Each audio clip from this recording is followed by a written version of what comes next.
It's been almost 2 years since I lost my daughter Lily.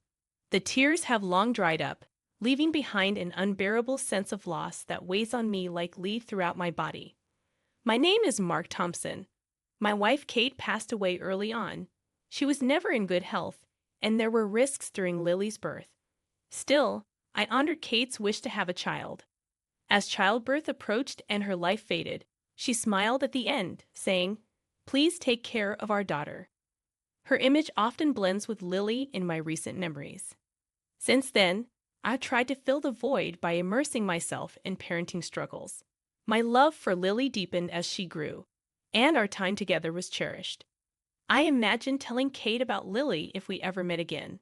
Those were genuinely happy times, until they were shattered one day. Lily was about to start elementary school and must have been practicing her route to the school bus stop alone, proudly wearing the backpack I'd bought her. As she walked at a crosswalk, she was hit by a drunk driver. It was a tragic event condensed into a brief news report. Lily had followed all the rules. She did nothing wrong. Why should my daughter have been taken? I couldn't summon the energy to curse or confront the sobbing, apologizing driver. All I could do was stand in shock in front of Lily's lifeless body. It felt like a scene from a TV show, unreal to me.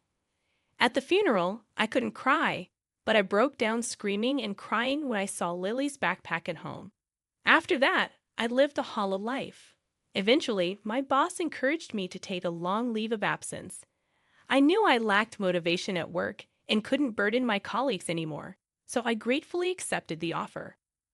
I found myself wandering aimlessly outside, often ending up at the local park. One day, as I sat blankly on a bench, I noticed a crowd in the distance, a group of kids around Lily's age, teasing one in the middle. I pushed my way through the kids, possibly yelling. I don't remember clearly. Suddenly, the group scattered like spiders. "Are you okay?" I asked the crouching child who looked up at me. My heart nearly stopped. The girl looked just like Lily.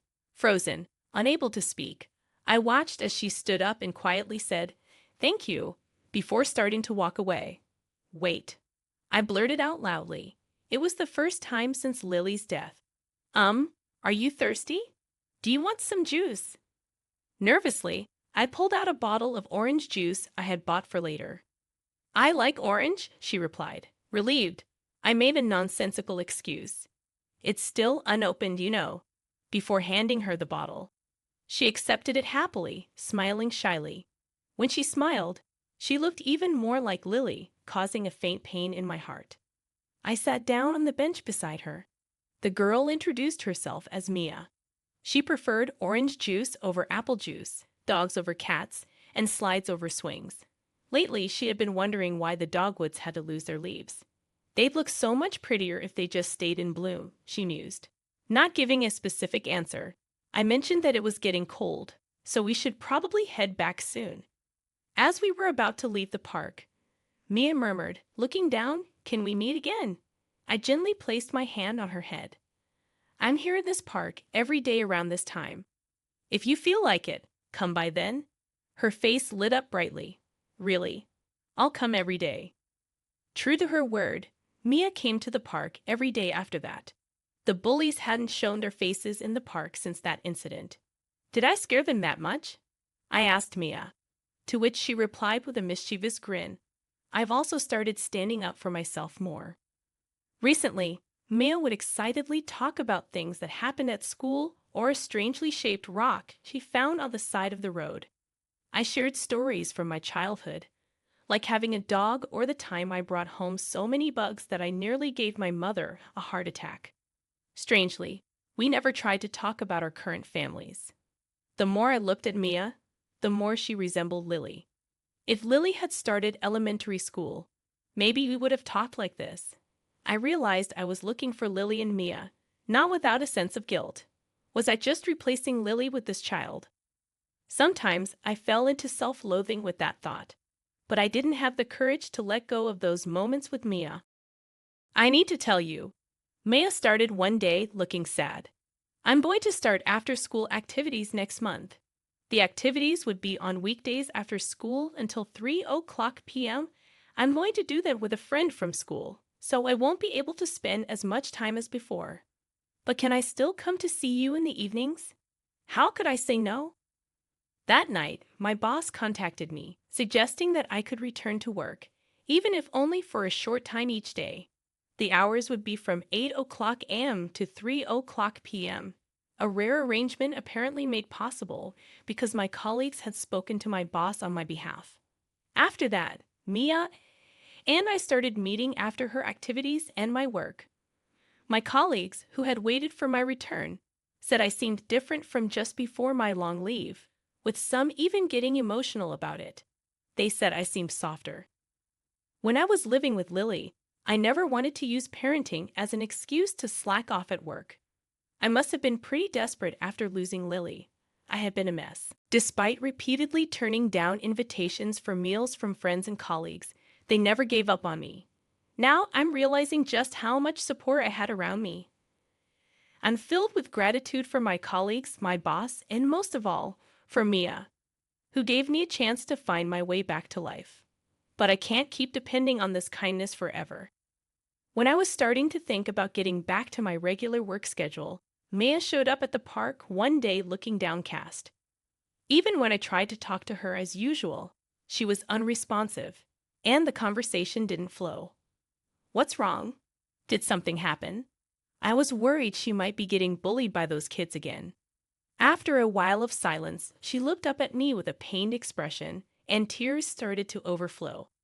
As she began to cry, I comforted her and slowly got her to talk. That's when I first learned about her family situation. Mia was an orphan who had been raised in a facility. She had started the after-school activities because volunteers had come to the facility, and she felt obliged to join. Due to the orphanage's curfew until 5 o'clock p.m., she would leave immediately after her activities, ended to meet me until that time every day. Now, due to the circumstances at the orphanage, it had been decided that she would move to a facility in the next city over. As she finished telling me everything through her sobs, she murmured, "I'm sorry for not saying this for so long. I thought you'd hate me if I told you I lived in an orphanage, so I just couldn't bring myself to say it for the longest time. That's silly. No matter where you are, you're still Mia. I love you no matter what, and that won't change," I reassured her. She nodded happily several times. If she were my real daughter, I wouldn't hesitate to hug her tight. Then, with tears in her eyes, she looked straight at me.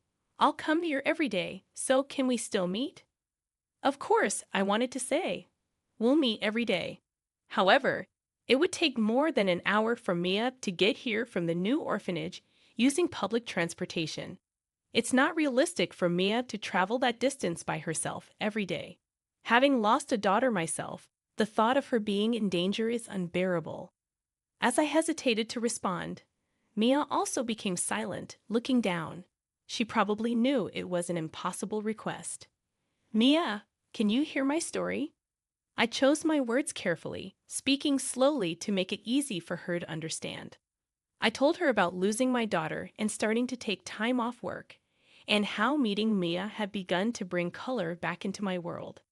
She listened silently as I spoke. After finishing my story, I took a deep breath. "Mia, we won't be able to meet like this anymore. You're smart, so you understand, right?" Mia nodded slightly. A child who lost her parents and a parent who lost his child. We were just filling voids for each other. But the time for playing family is over. We have to face reality. It's time for both Mia and me to start walking on solid ground again. Let's make a promise, okay? Mia's shoulders twitched slightly. She looked up and repeated, "A promise?"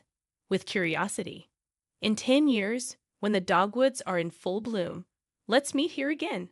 By then, you'll surely be a wonderful adult able to come here on your own. I'll do my best too, so there'll be a competition to see who can become a better adult." My voice probably shook a bit towards the end, trying not to let her notice. I gently patted her head, as I always do. Her face lit up as she nodded vigorously. "Yes," she said with a genuine smile. She extended her pinky towards me. "Pinky swear?" Taken aback but amused by her usual demeanor, I laughed and linked pinkies with her. I watched Mia wave goodbye and leave the park until she was out of sight. Then, I collapsed to my knees and cried. At first, I had overlaid Lily's image onto Mia, but as we spent time together, Mia became an irreplaceable presence in her own right, distinct from Lily. The promise to meet again in 10 years. It was made without specifying a day or time, just the season. Mia didn't even know my name.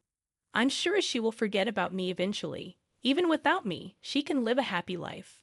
For me, thanks to meeting Mia, I found the courage to live again. Her presence made me want to face my own life head-on. I can't depend on her forever. After all, she's not my daughter. I cried unabashedly, sobs escaping me. When I finally looked up at the sky, tired from crying, beautiful stars were shining in the dark sky. Strangely, my heart felt clear. It felt like Kate and Lily were watching over me. The encounter with Mia must have been necessary for me to move forward. I hope the time spent with me was meaningful for her too. Perhaps my late wife and daughter had a hand in our meeting. I slapped my face to psych myself up and hurried home, thinking about the future to come. Before I knew it, 10 years had passed. Now I am sitting calmly on that park bench and looking at the dogwoods. The day after that day, I went to my boss first thing in the morning and asked to return to my normal duties. With his approval, I worked hard to make up for the time I had missed, wanting to be someone Mia and Lily wouldn't be ashamed of. My efforts paid off. I became relied upon again at work, with my colleagues saying, "The old Mark is back." I eventually got promoted and gradually began to regain confidence in myself. And just like that, 10 years flew by. In those 10 years, I hadn't looked at the flowering dogwoods. Actually, I avoided them because they reminded me of Mia. I couldn't answer her question about why dogwoods fall. Now, I think I can do it properly. Dogwoods are beautiful because they fall. People find value in their blooming and falling. Kate and Lily bloomed fully and then fell. But what I always remember isn't their departure, but all the smiles and memories they left behind. Life is like dogwoods. Everyone will eventually fall, but there's always a time when they bloom fully. You've got a way with words, an answer that shouldn't come back, and a mischievous smile that I shouldn't see, flipped through my mind and dissipated. I've run through these 10 years with all my might. If I could meet Mia and Lily again, would they smile and wave at me?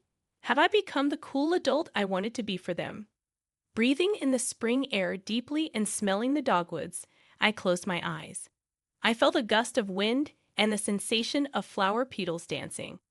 At the same time, I heard, "Never forget our pinky promise, right?" A voice more mature, but still familiar to my ears sounded behind me. Slowly, I opened my eyes and stood up. "Thank goodness," I said with disbelief. I awkwardly turned around. "This one hasn't been opened yet, okay," the girl, now in a uniform, said with a playful smile. In her hand was a bottle of orange juice. Another 10 years have passed since that day of reunion. I'm looking at the dogwoods again, this time with Mia by my side. "How many times is this now, watching the dogwoods together like this?" murmurs Mia, who has grown up to be beautiful. "I'm not sure, since we've seen them every year since the 11th time when we reunited," she told me. "I'm not a kid anymore, so stop patting my head," she said, scrunching up her face. "Or is it the 12th? I continued, to which she laughed. "You're as vague as ever." Her smile seemed even more beautiful, not just because she's at that age, but because today, Maya shines brighter than anyone. That day 10 years ago, I was stunned as I watched a girl approach me. I flashed back to the first time I looked into Mia's eyes from a close distance, just like when we first met and she was being bullied. I can't remember how we conversed after that. Next thing I knew, I was being taken to the orphanage where Mia lived. "You're the person Mia always talked about." The teacher in charge of Mia at the orphanage looked at me with deep emotion. From the beginning, she had talked about our promise to win the competition of who could become a better adult. She devoted herself to her studies, was active in sports and volunteer activities.